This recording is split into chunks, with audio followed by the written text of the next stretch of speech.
On dit départ sans délai. Les gens ont négocié 6 mois. Et à la fin des 6 mois, là, au Bétara, ils ont dit qu'on n'osera pas le faire. Nous, on sait ce qui se dit dans les coulisses. Notre président, notre ministre de la Défense, nos chefs militaires, les soldats sur le terrain qui sont dans le soleil, dans la faim, ils se battent dans la poussière. Ils ont dit qu'avec l'appui du peuple malien, au Bétara, le 31 décembre, ils vont quitter notre pays. Et les Maliens doivent savoir. Prenez votre destin en main. Personne ne viendra vous faire votre bonheur. Le Mali est un peuple réfractaire à la suggestion. Et c'est pourquoi les Maliens, vous ne devez pas baisser les bras. Nous n'avons aucun ennemi. Il y a des milliers de Français qui sont avec le Mali. Les Maliens qui vivent en France, c'est nos compatriotes. Ils vivent, ils travaillent, ils enrichissent la France et nous aussi. Et c'est un gouvernement responsable va se mettre contre la France comme ça. Jamais. Mais ce que les Maliens n'acceptent plus, c'est de recevoir des injonctions, des ordres pour nous dire ce qu'on doit faire.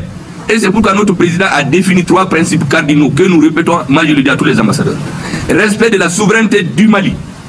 Respect du libre choix de ses partenaires stratégiques. Le 3e principe du président, il nous a édicté, et ça doit être connu de tous les Maliens, c'est défendre de façon obstinée les intérêts du peuple malien. Aujourd'hui, nous sommes en train de découvrir des centaines de milliards qu'on a donnés à des individus, pas de faux contrats. Toutes les grandes nations que vous voyez là, elles se sont construites sur la douleur à un moment donné de leur histoire. Elles sont construites sur le modèle de l'organisation militaire, le travail, la discipline.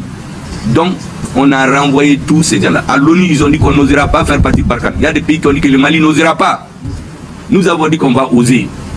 Et depuis qu'on a pris la base de Ber, c'était leur plaque tournante. On prenait les impôts, les populations du Nord étaient presque esclavagisées. C'est comme une arête dans leur gorge.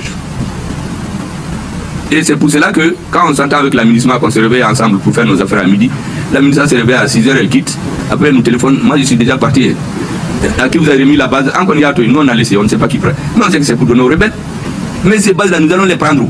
Les rebelles-là ne font rien à attendre. L'armée a décidé qu'on va prendre ces bases-là.